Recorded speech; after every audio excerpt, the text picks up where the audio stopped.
So again, we begin by rejoicing at our fortune to be here. Rejoicing in our fortune doesn't mean that it's going to be easy. Okay, so having good fortune and a situation being easy are different things. For example, to encounter the Dharma, we need certain causes and conditions.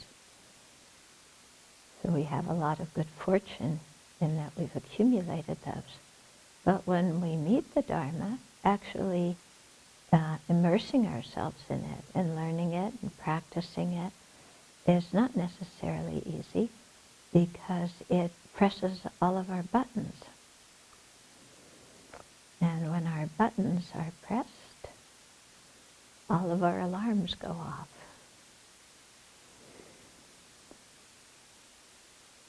So learning to work with our buttons and the alarms that go off and not freaking out when that happens is very much a part of our Dharma practice.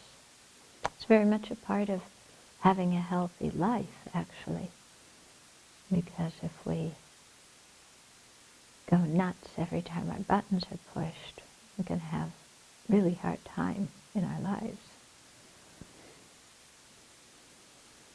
So even generating bodhicitta can be a button pusher. So we think of being of great benefit to all living beings, and then all sorts of doubts and fears and so forth can arise. But if we hang in there and go through them and use those doubts and fears to understand how our mind thinks, and then to release all sorts of unrealistic and unbeneficial thoughts and assumptions, then we can really get somewhere and gain a lot of clarity and compassion. So with that kind of thought, and really seeking the long-term benefit of self and others, let us listen and discuss the Bodhisattva precepts.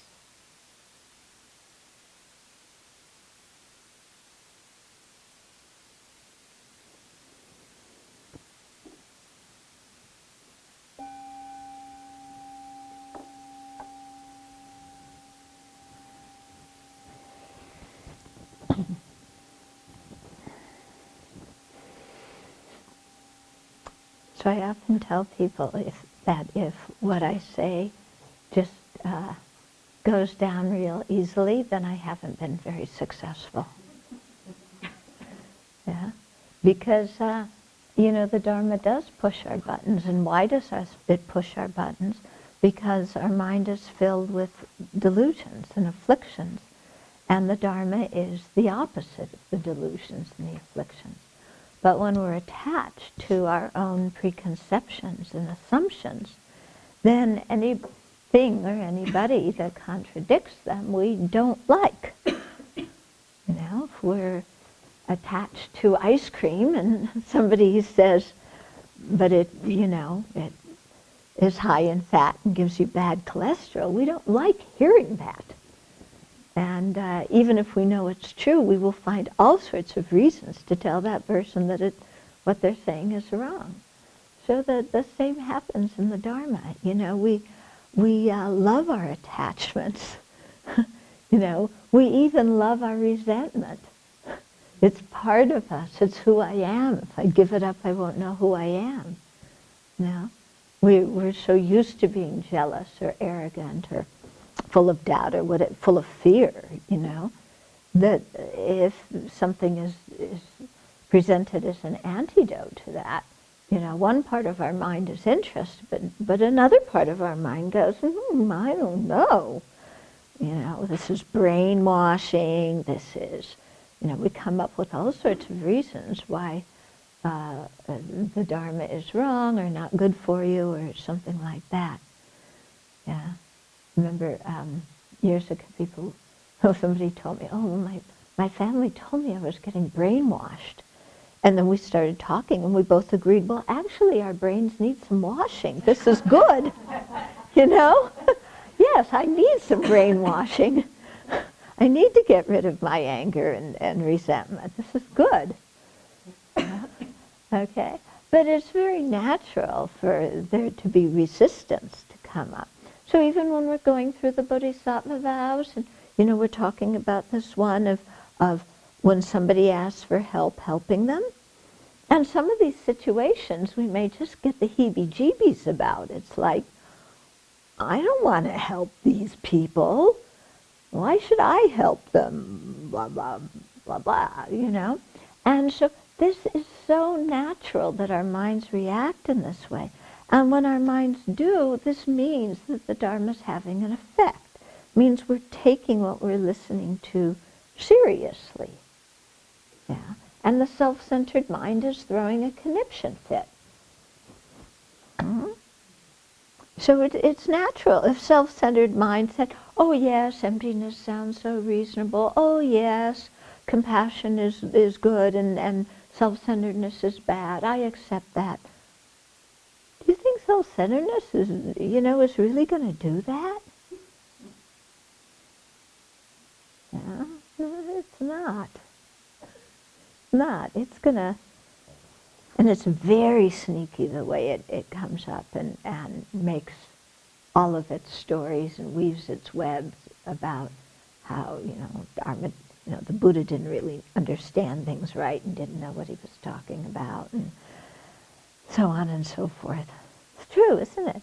So, this is the very ground stuff that we work with in our practice. When this stuff comes up, it doesn't mean we're doing something wrong. It means the Dharma is starting to work. Mm-hmm. Okay? It's like when you put some soap in with your dirty clothes and the dirt starts to come out. It doesn't mean that something's wrong. That's what's supposed to happen. Okay? So the same thing here. So let's not freak out when our buttons are pushed. And just notice it and keep on with our investigation and our inquiry and our curiosity and, not let the self-centered mind create a pandemonium, or a three-ring circus. Okay.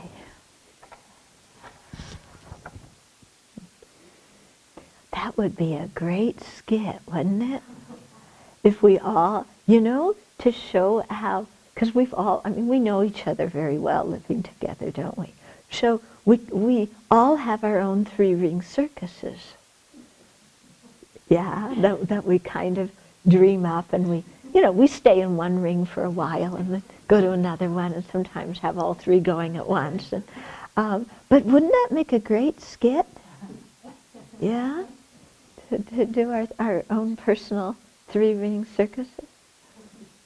Venerable Yeshe, you're not smiling.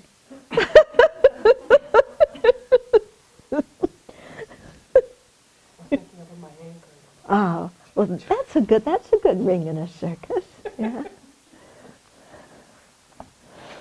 Okay, so we were talking about these 8 situations in which we should try and provide assistance if somebody asks. So one is when the person is thinking about doing something. One is when they're at the point of making a decision. Third is if they're traveling. Fourth, if they're undertaking something worthwhile, some new project that's worthwhile. 5 is helping them to protect their possessions. 6, to reconcile people who are having a dispute. 7 is organizing commemorations or anniversaries, and 8 is helping in festive occasions. Okay, so these 8, this Dakpo Rinpoche, these 8 situations are all very familiar to us. We encounter them practically every day of our lives. So we should find these guidelines useful. Once we have committed ourselves to the Bodhisattva way of life, neglecting to help others on these occasions contravenes our precepts. There are a number of cases in which There's no fault in not helping. Okay, so in terms of the subject, which is ourself, we do not commit a misdeed for these reasons. So first, if we're sick, so if somebody's asking for help and we're sick, here it's okay. If we've made another appointment, in advance, and it conflicts, then it's okay. If somebody asks us to do something, and then we make the appointment with somebody else so that we don't have to do it, that's not so good. Okay. Third is if we are presently occupied in very positive and beneficial spiritual practices. So, if we're doing our practice, if we're doing retreat, if we're working in the community or doing some worthwhile spiritual activity. And the next is if we are not very intelligent and lack the ability, skills, and knowledge to explain things to others. Okay, so if somebody asks you for help and you don't really know what you're doing, it's okay to decline. Completely lacking experience, we are not good at arranging celebrations, for example, and so would most likely be useless to the organizers. Yeah? Okay. So those are good reasons.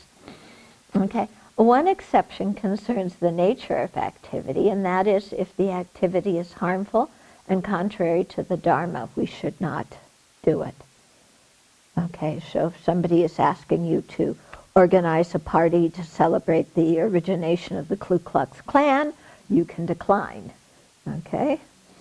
Another exception has to do with the object of our assistance. The people asking for help are capable of managing on their own or already have potential helpers that they have yet to contact. So if there's the people who ask us for help also have other people that they can turn to, then it's okay if we decline. But if we're kind of the only person who can help at that particular time, then we should step forward. Okay? And then there are 3 exceptions out of necessity.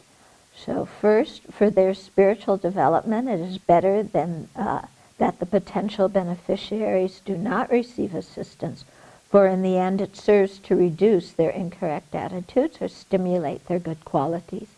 So let's say somebody asks us to do something that they have the ability to do, but they're kind of shaky in their self-confidence to do it. So the previous one said it's okay if they're capable of managing on their own. Yeah. But here, they're capable, but they feel really wobbly and they don't have the confidence and they're afraid. Then sometimes it can be very good if we decline, but we give them encouragement so that they can find their own source of strength inside. Yeah.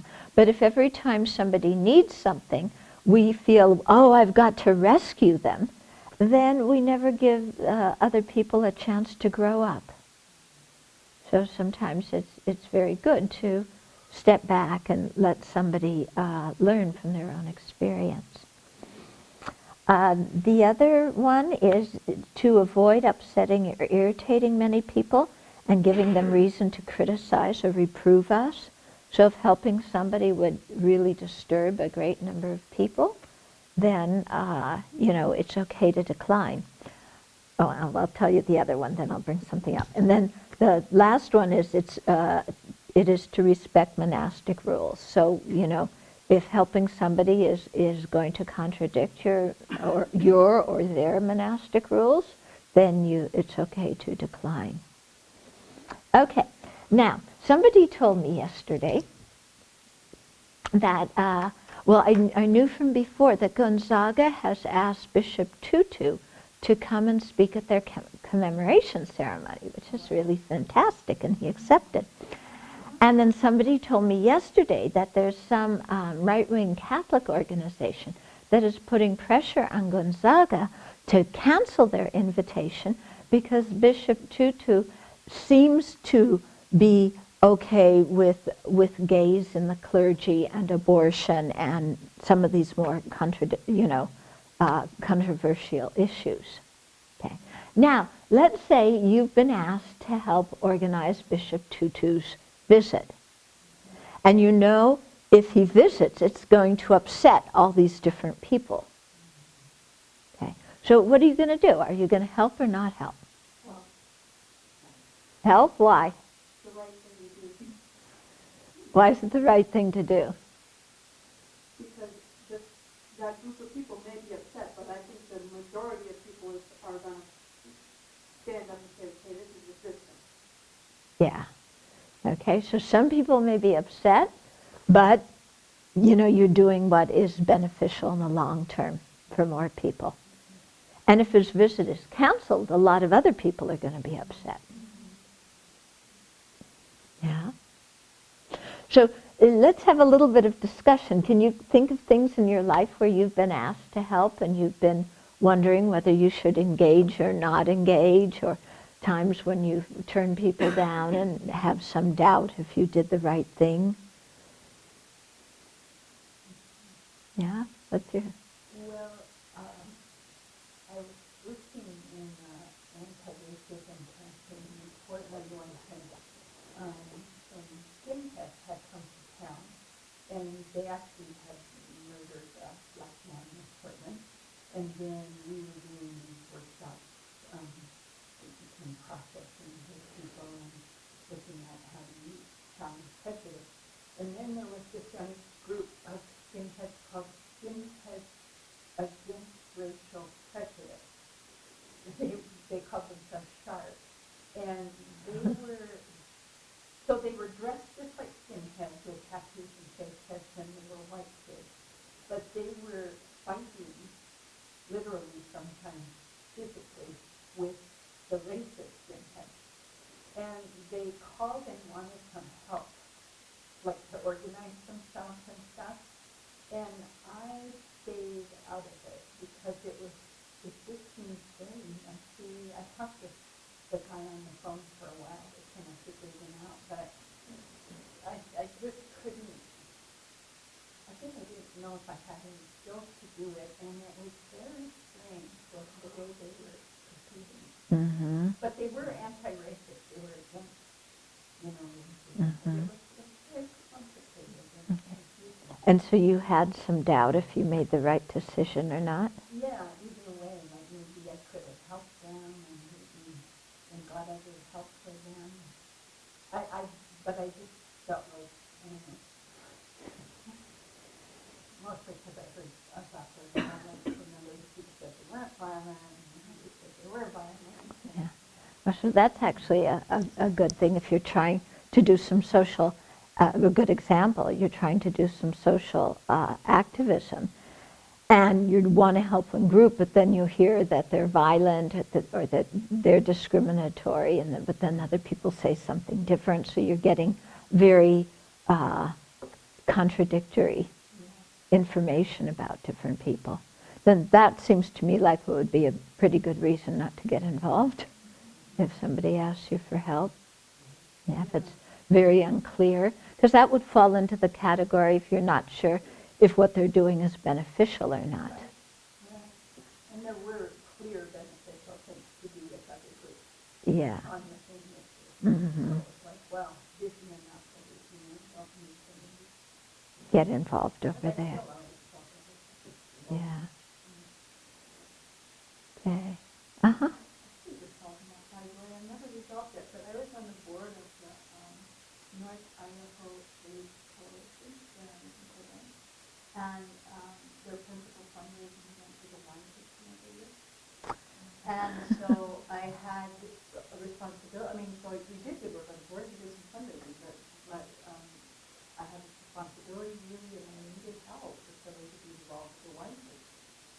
And so it raised money, and the support for people with AIDS in Idaho is like government, which is appalling, and so it was a really viable, valuable way of raising funds. Mm-hmm. And in the end, I agreed to be involved, but I would not pour the wine. That I had to have another job that wouldn't have me enough. Mm. Right? But it was still always a little bit of a, I don't know. Okay. So your situation was you were on the board of a charity, of an AIDS organization, and their chief fundraising activity was wine tasting, and you felt that that was really inappropriate for you, even though you were still a layperson at that time, to get involved in. And so the way you settled it was you would help because you were on the board, but you wouldn't pour the wine. Okay. Or procure it. Or what? Or procure it. Or procure it. So what do other people think? How would you apply this precept and the exceptions to that? Oh. Well, I think one thing I might try there, but it wouldn't work in the short term. In long term, it would sit with the fundraising committee and figure out a new different way. Although I'm sure they'd be resistant because they know how to do it. Yeah. Yeah, that it was a very good fundraiser for a worthy cause. Maybe trying to brainstorm like this has good ones, but not even that. Yeah. I feel like I would agree to do it as long as people were still thinking about of new ways to do the fundraising. You know, like I would participate in it as long as I knew that this wasn't going to be the only way in the future that we were going to be doing it. Mm-hmm. But since we recently saw that video where Marshall's teaching us how to say no, I think if you had said no and tell them why you had to say no, for ethical reasons and your own integrity, it might start getting them thinking that, this isn't the greatest way to go about getting fast money. Okay, so the thing in NVC, learning how to say no and to say what our what our need is that prevents us from saying yes. So you're saying that doing that in this situation would get them thinking themselves about their own choice of fundraisers.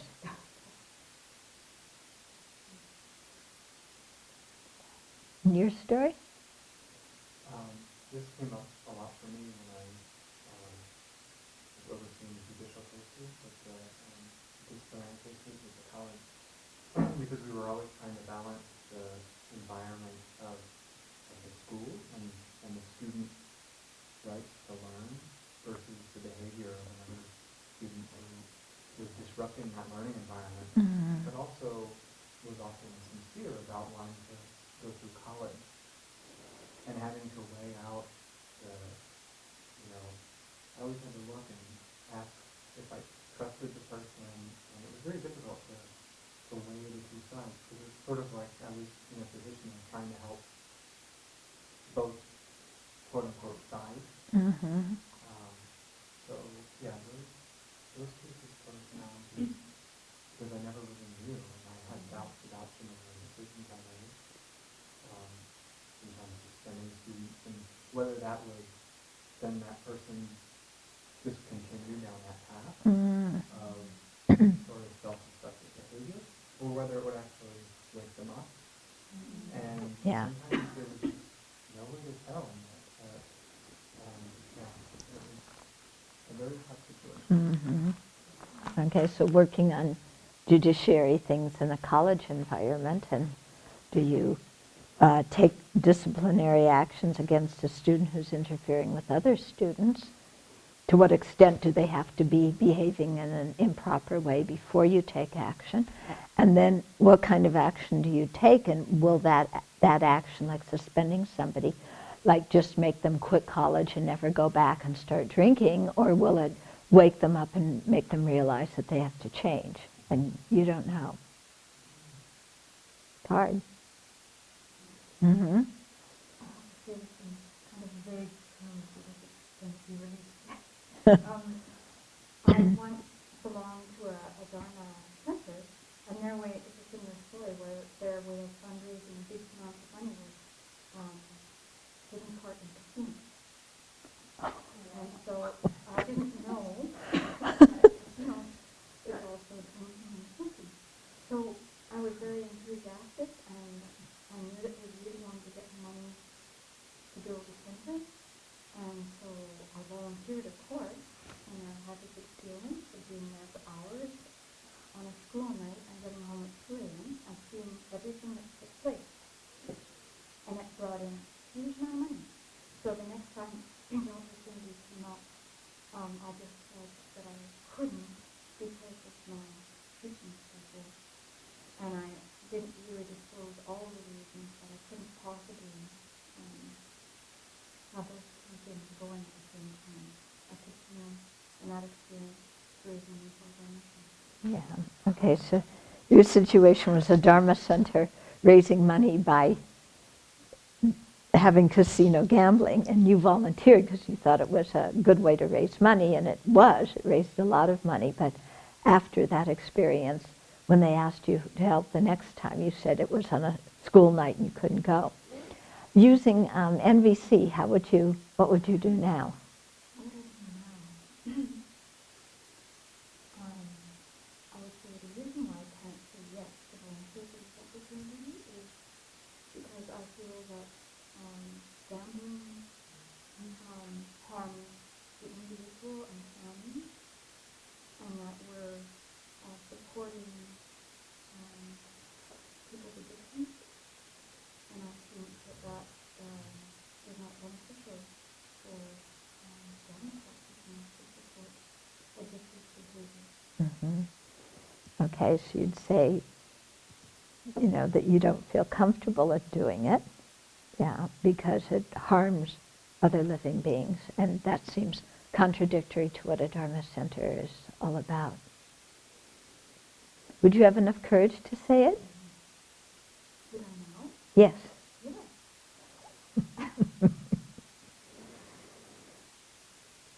But then it wasn't in my, it was clearly a way to get a lot of money Mm-hmm. and short amount of Time, yeah. Yeah.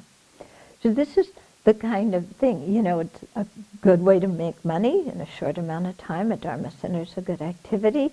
Why not do it?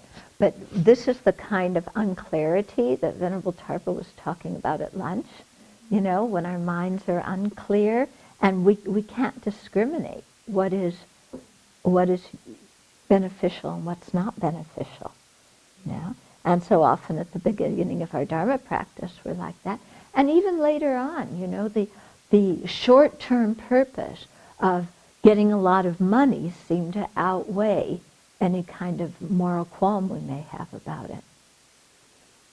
Yeah. And how strong that pull of the short-term purpose is, isn't it? Uh-huh. Uh-huh. I actually think that in all these situations, if we use NVC and really get a sense of our feelings and needs, it's not like making a judgment about the activity in which you're volunteering. It's holding one's own wisdom about what you feel comfortable doing. Right. So then it takes the charge out of making all of these evaluations, like you're saying. Right. You do whatever you need to do, but right now I feel concerned and very clear that I need respect for family life, and I need integrity, and the way in which I participate. Right. Okay, so you're saying that when we're clear, we realize that we can say for ourselves, I need integrity, I need respect for my own, values, and so I'm not going to participate in this. But what often holds us back from saying that is the lack of clarity and the attachment to reputation. Isn't that the big one? Why it's so hard when people are doing something that is morally a little fuzzy, but may seem like this to be a good thing to do because it raises money, well, in both of your situations, and how we can't discriminate. Our mind is cloudy. We don't really know what to practice and abandon. Yeah. In Ken's case, he didn't know what the result was going to be, which is, you're not a Buddha, so you don't know what the result. But that's quite different than these ones where it's kind of an ethical issue. Yeah. Mm-hmm. I have kind of a question that relates to example that I wanted to share, Mm-hmm. where I had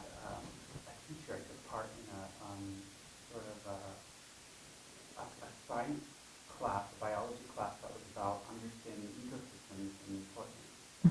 And our teacher was sort of sharing us about the biology of a particular area and about all of the invasive species that live there, including bullfrogs and starlings and, like those sort of the kind of common invasive species.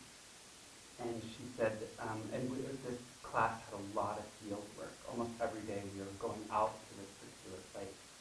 And she said, if we find any bullfrogs or starlings, give them to her or kill them ourselves so that she could kill them. And I mean, these are like real pets. And I knew for myself, because I had already been practicing Dharma, that there was no way I was going to kill an animal or give her the animal in that particular situation. There's just no way that I was going to do that. It was really clear, but I didn't say anything. And I had a strong relationship with the teacher. And in this particular case, I'm not, by my not saying anything, I don't know if that is transgression or like how do you, I feel like I should have said something to her and to the whole class. It's such a tricky situation. Okay. So taking a class on ecosystems, and they were talking about invasive species, and when you were going out there, the prof said, if you find any of these species, give them to me or kill them yourself. And you knew you wouldn't do either of those, Right. but you didn't say anything. I feel like I should have said, I don't think that that's how we should solve this problem. Yeah, yeah. So you're feeling that you would have liked to have been able to say. Right. Yeah. I feel like my position with her, I could have said something, Uh-huh. but I didn't do anything. Yeah. Because it was so foggy, unclear, I understand the problem about invasive species, really challenging. Yeah, it is challenging in that kind of situation because you understand that these species also damage other living beings. Right, and whole ecosystems. And whole ecosystems, but you also know that there's no way you're going to participate in taking the life of another living being. Yeah. So you held to your principles and not getting involved in that. Right. Yeah, but you're wondering if you should have just said something Right. to make it very clear to the class and to the professor. Yeah.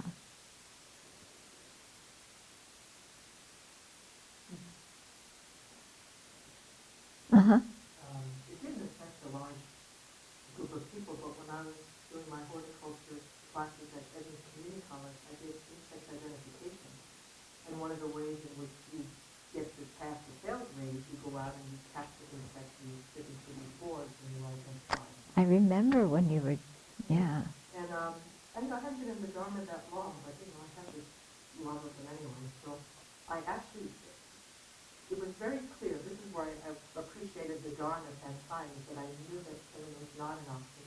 And so I created my own proposal, which I went and then presented to my professor and said, I'm feeling very uncomfortable with what I'm being asked to do here. Would you be willing to listen to our dates specifically? I have a precept that I've kept that I have made because I am a Buddhist. And I went through the whole thing. He was so appreciative of my honesty, and we put together a very creative alternative to that. So I didn't have to judge everybody else sticking the insects on the boards and making important statements, but I presented something much different, and it was fine. Yeah. Okay, so again, a situation in a class where you were asked to catch insects and pin them to the board, and that was against your values. And you went to the professor and told him that and said, can we think of another way for me to fulfill the requirement? And you brainstormed and found one. Yeah. Can you think of situations where somebody asked you to help and because the two factors here, laziness and then either animosity, that you didn't help out of those two motivations, which make it a transgression? Yeah. Just when I was younger, my mom asked me to garden with her, and I said, no. Yeah, I was thinking all through my teen years, whatever my mom asked with hostility, I could say no. No. Yeah. So especially relating to parents and authority figures when you're teenagers, out of anger saying no when you're asked to help. But, yeah.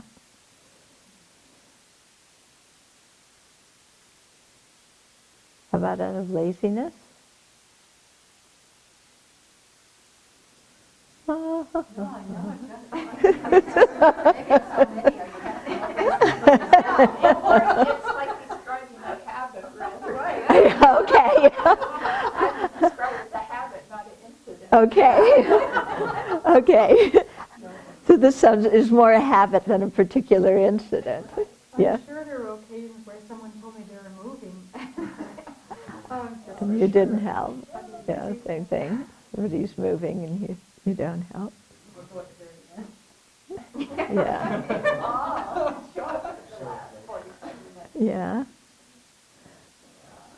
Or if you hear somebody say, I can't do lunch today, can somebody help? Yeah. Yeah. So it's interesting to see, isn't it, where there's, yeah? Wondering about this being, saying you might be subjected to harm if you did have to go unstuck. Oh, yeah, I think that, I'm going to Israel and then in the middle of the war. yeah. So I would think that would come in as an exception if doing so would put you in harm's way, unless it was a type of harm that you could bear. Yeah. Yeah. Because otherwise, any small thing, when we're lazy, any small thing puts us in harm's way. Yeah, doesn't it? Oh, I'll have to work too hard, or I'll miss my bedtime, or, who knows what. So, yeah. Yeah, I would think, too, if it's going to really cause a lot of damage. Okay, so it's an interesting thing to think about, and,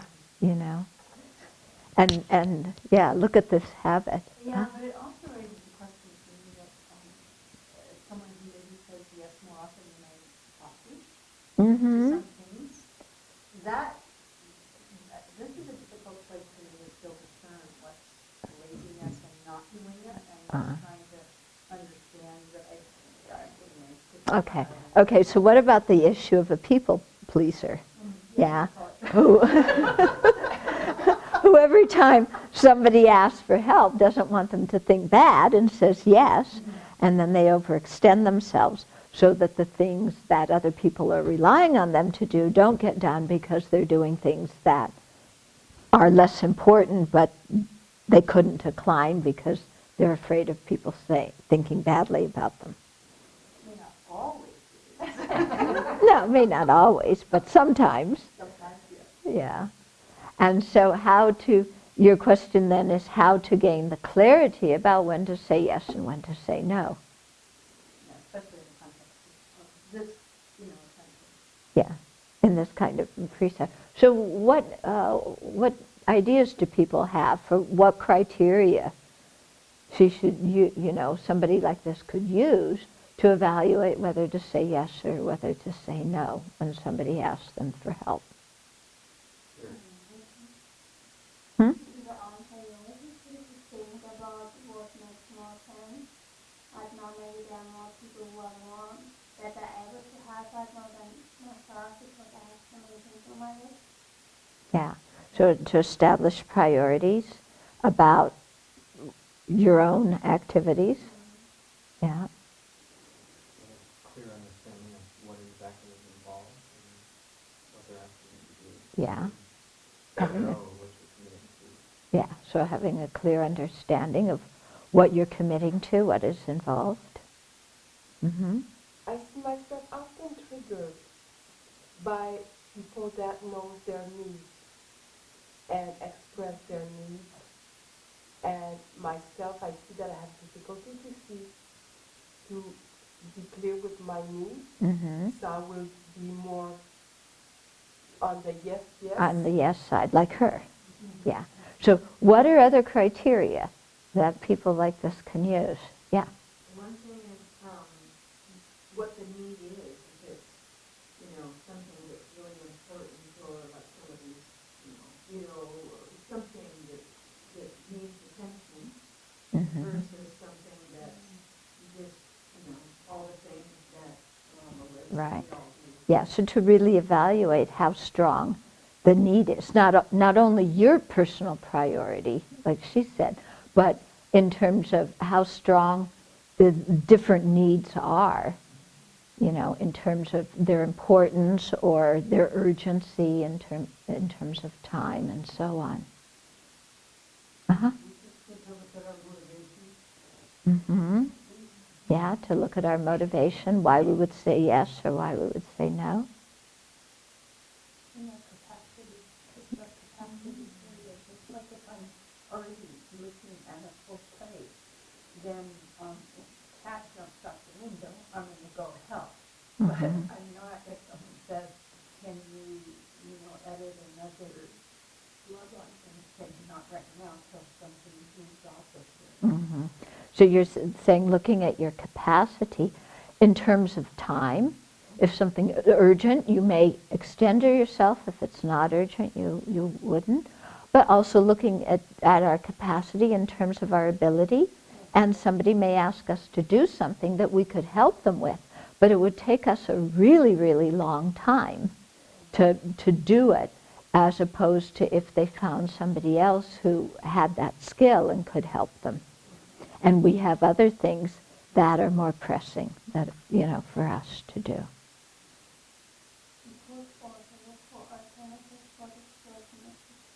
Yeah, to help the person brainstorm for alternatives. Mm-hmm. Mm-hmm. I think this sort of relates to ability, but just sort of understanding your own, like being really clear about how much time you need to even do this kind of thing. Yeah. Like I think sometimes you sort of put on yourself that you have to do it quickly, but you can say, I can do this, but it won't be now. Mm-hmm. Okay. So another thing of similar to what he said, really looking at what's being asked of you to do in what kind of time period, and knowing that somebody else may say, oh, but it needs to be done immediately. But when you look at the situation, it's okay if it takes a few days, and that you can say that. Yeah. Mm-hmm. I also think it's important to measure whether you can really benefit the project. Mm-hmm. There was a situation where I was asked to participate in events that was kind of like supporting homeless people, and the event was actually going into the homeless community and spending night there. And when I evaluated my own, ability, and I just decided against because I just felt I wasn't sure how I wanted, Mm-hmm. how strong I am in that kind of situation, and I was concerned that I might be, not sure how I would get this. Yeah.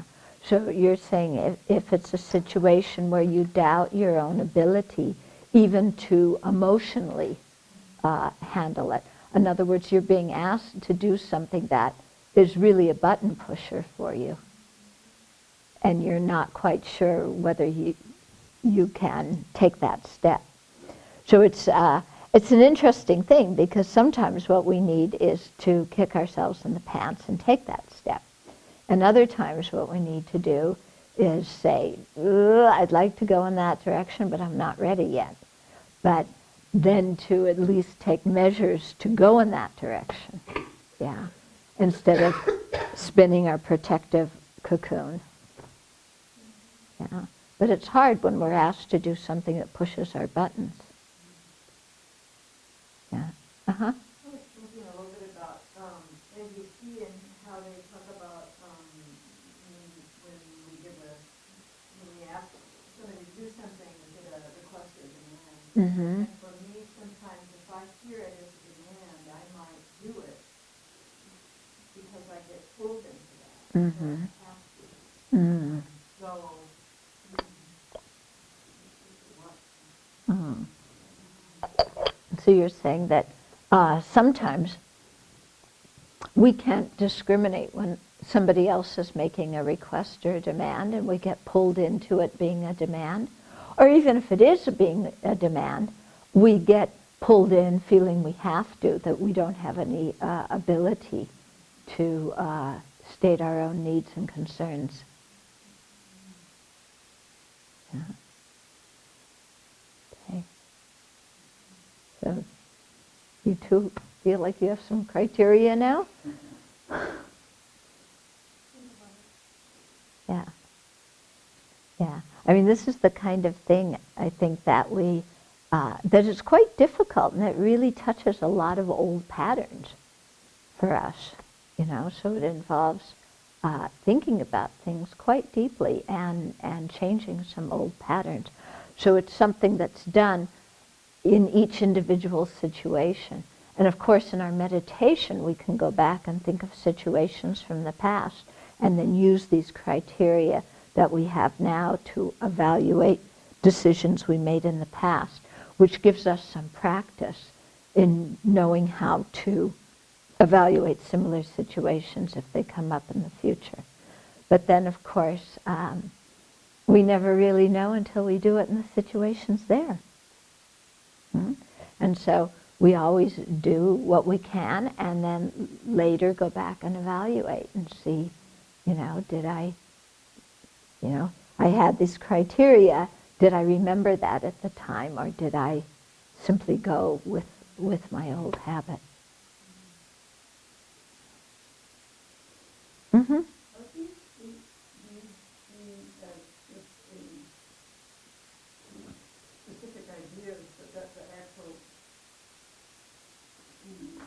vow is more general? Oh, okay. How about like for social aid, you know, like, people we know who have gone into Africa or other places and, you know, listen on social welfare projects. Some of them haven't, there's no problem that comes up.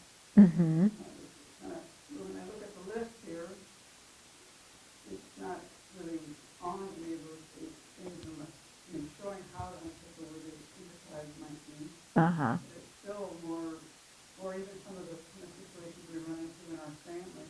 Mm-hmm. They seem, Oh, that's a good idea.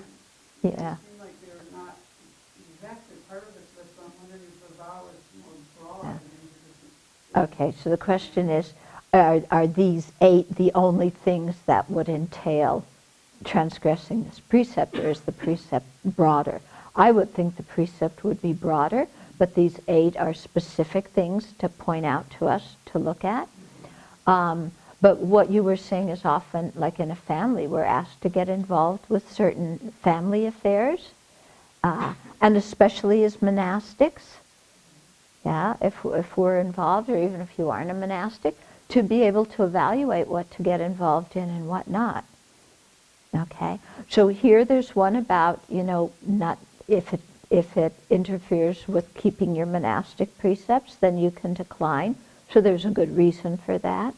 Yeah, but I would think also, if you know, let's say in a family situation, that if you say yes because of your own habits and your own lack of clarity, that you're going to get pulled into a situation that's not going to be beneficial for yourself or for the other person, then, and you don't have enough clarity to do the situation and avoid that, but you do have enough clarity to know that you can't do that, then I would think it would be okay to say no. Yeah, because you see that in the long run, you know, you're getting pulled into a situation that is really not good for yourself or the other person. And that may come in, you know, because one of the parts of this is that the other person can manage on their own. So lots of times in a family, somebody can do something on their own, but they try and ask you to do it or guilt trip you into doing it. So it's perfectly all right to say no. Or if the person has other alternatives of people who they could ask, or if it would be better for that person's own growth for them to have to deal with the situation alone instead of somebody stepping in and rescuing them. So all of those would be good reasons to decline if you're asked for help. Yeah. So it's a thing of, knowing these things and knowing the exceptions, and then thinking of how to apply them in different situations.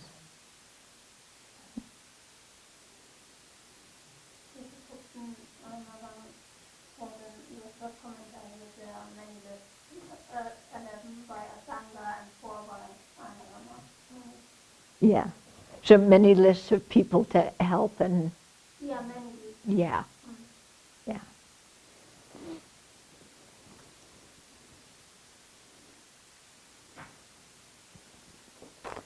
Okay. So to continue on, these exceptions give useful indications for making the right choices, behaving well, and generally leading a happy life. It is therefore important to learn them thoroughly. At first, the precepts may seem complex, but once we are familiar with them, they can truly help us to improve the quality of our lives. They were designed for that, and I believe that they continue to serve that purpose. Just to use another kind of criteria, Zope and I were talking this afternoon. Some of you may be familiar with what they call the drama triangle of somebody being a victim, a perpetrator, and a rescuer, and how 3 people, or even 2 people, can change these roles. You know, somebody's a perpetrator, the other one's a victim, then, then the victim can become the one who saves the perpetrator, who becomes the victim, and, these 3 spin around a lot. And in looking at it, I think this is this unclarity, that we've been talking about, that just kind of comes up, of people not really, people feeling that other people are pressuring them to do things, or other people won't like them if they make certain choices, and people guilt-tripping themselves because they are not able to think clearly about what is good to do and what's not good to do in a certain situation. But I would think that this would be another criteria, is if you see that you're involved in that kind of relationship with somebody, that especially in this precept, that somebody's playing the victim, and that you feel you need to step in and help them, because if you don't, you're breaking your Bodhisattva vow, something like that. But actually, that's not the case. Yeah. Or another example would be refusing out of animosity, and in that case, you're playing the perpetrator, and you're inflicting harm on somebody else. It's like, they asked me for help, and now's my time to say no, and I can rationalize it by saying it's good for you and it'll make you grow, but actually I'm doing it because I want vengeance, I want to retaliate. So if you see that you're involved in that kind of dynamic, or sometimes, just to be aware of how we play the victim. Oh, poor helpless me, I can't do this, can you help me with this? And we do it because, we need attention, or we need to feel that we have power. So we get a feeling of power by manipulating people. So to pay attention to those kinds of things. Mm-hmm. To add to that, because of the discussion we had, that it's very helpful when you point out that my inclination to go into rescue is not beneficial for that other person. Yeah. And that was for today made it really, so I could bring more clarity. Mm-hmm. That you brought and helped me get that, what I thought was going to be helping is really not helpful for this person. And I couldn't see that. It's like this automatic helping thing. Yeah. And it's very murky. Yeah. It's like, I must help. Yeah. I must help this person.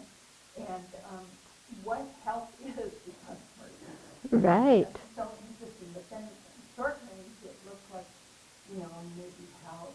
But then if you even think 4 days later, you can go, oh no, this would not be helpful. Mm-hmm.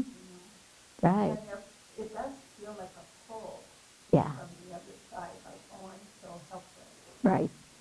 Okay, so that you're saying that sometimes it's very helpful to have somebody who points out to you that what you think is help is not actually help, because at that particular time you've gotten hooked into the other person playing the victim and I'm helpless and I need you to rescue me.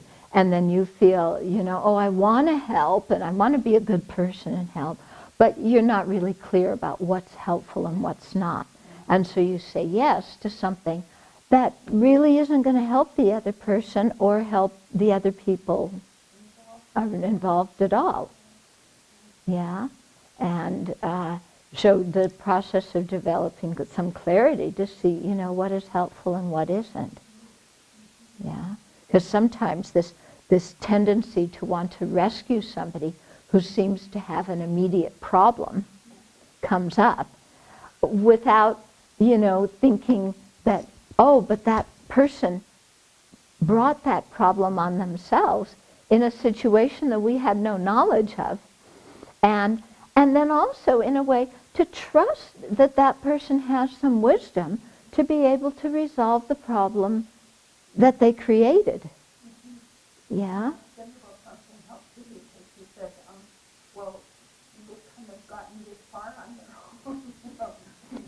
Quote, it was like, what if they'd done before they came and said, we need to do all this or whatever. Right. They've been doing something. Right. And feeling basically okay. Yeah. So it's very interesting looking at that. Yeah. And just to see how easily we can get hooked, isn't it? And how there's this kind of subtle guilt, like, oh, if I don't help, then I'm a bad person, and maybe I'm really lazy, or maybe I'm really selfish. I don't care enough. Because I was thinking about that afterwards too, and then I thought, but what we're asking this person to do is not climbing Mount Everest. We're asking them to do something that everybody does in their life in a very simple way. Yeah?